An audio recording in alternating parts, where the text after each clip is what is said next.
Thanks for watching. Don't forget to like, comment, share and subscribe to Maulana Habibullah Rouhani Official. الحمدللہ وکفا وسلام علی عباده الذین اصطفى اما بعد فاعوذ باللہ من الشیطان الرجیم بسم اللہ الرحمن الرحیم وَلِلَّهِ عَلَى النَّاسِ حِجُّ الْبَيْتِ مَنِ اسْتَطَاعَ إِلَيْهِ سَبِيلًا صدق اللہ المولانا العظیم۔ میرے محترم دوست بزرگ، آج میں آپ لوگوں کی سامنے حج کے بارے میں بات کرنا چاہتا ہوں کہ اسلام کی 5 ارکان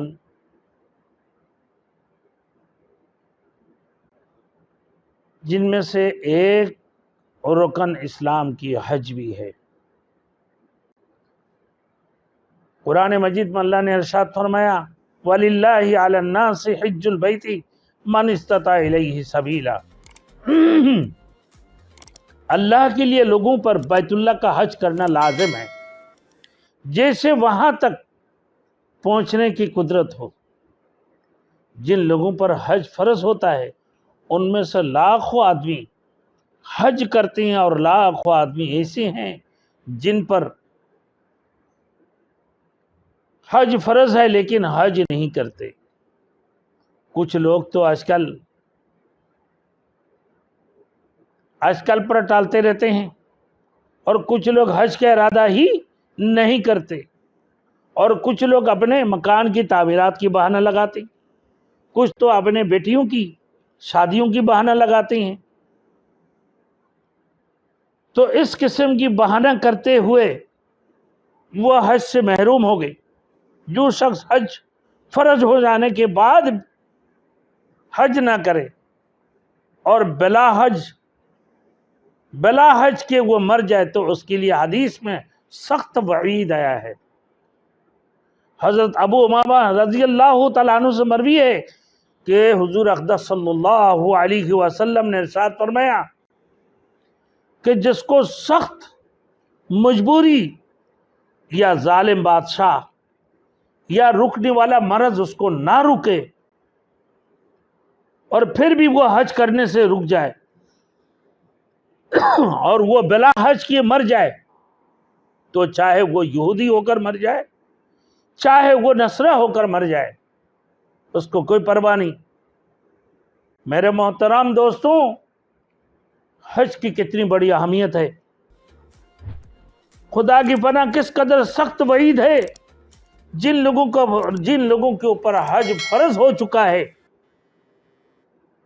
وہ سستی دنیاوی مشغولاتوں کی وجہ سے حج کو نہیں جاتے، یا ایسے کوئی مجبوری ان کی حج سے رکنے والی نہیں جو شرعاً معتبر ہو، تو ایسے لوگوں کے لیے سوائے خاتمہ کا اندیشہ ہے، سوئے خاتمہ کی اندیشہ ہے۔ بہت سے لوگ اولاد کی شادی کو عذر بناتے ہیں، بہت سے لوگ مکان کی تعمیر کی عذر بناتے ہیں، اور بہت سے لوگ تعمیرات کی کام کو ضروری سمجھ کر حج کو نہیں جاتے ہیں، اور کچھ لوگ اپنے تجارت کی وجہ سے حج سے رک جاتی ہیں۔ حالانکہ یہ چیزیں شرعاً شرعی طور پر عذر معتبر نہیں ہیں۔ ایسے لوگوں کے لیے بتایا کہ حج کی فضیلت بھی بہت سی زیادہ ہے۔ حضرت ابو ہریرہ رضی اللہ تعالیٰ عنہ سے روایت ہے کہ رسول اللہ صلی اللہ علیہ وسلم نے ارشاد فرمایا من حج للہ فلم یرفث ولم یفسق رجع کیوم ولدتہ امہ، جس نے محض اللہ کے لیے حج کیا بس اس نے ایسے باتیں نہ کی جو عورتوں کے ساتھ ہوتی ہے، اور گناہ نہ کیے تو وہ گناہوں سے پاک ہو کر ایسے واپس ہوگا جیسے اس روز بے گناہ تھا جس دن اس کی ماں نے اس سے جینا تھا۔ یعنی حج میں ہر قسم کی فسق فجوری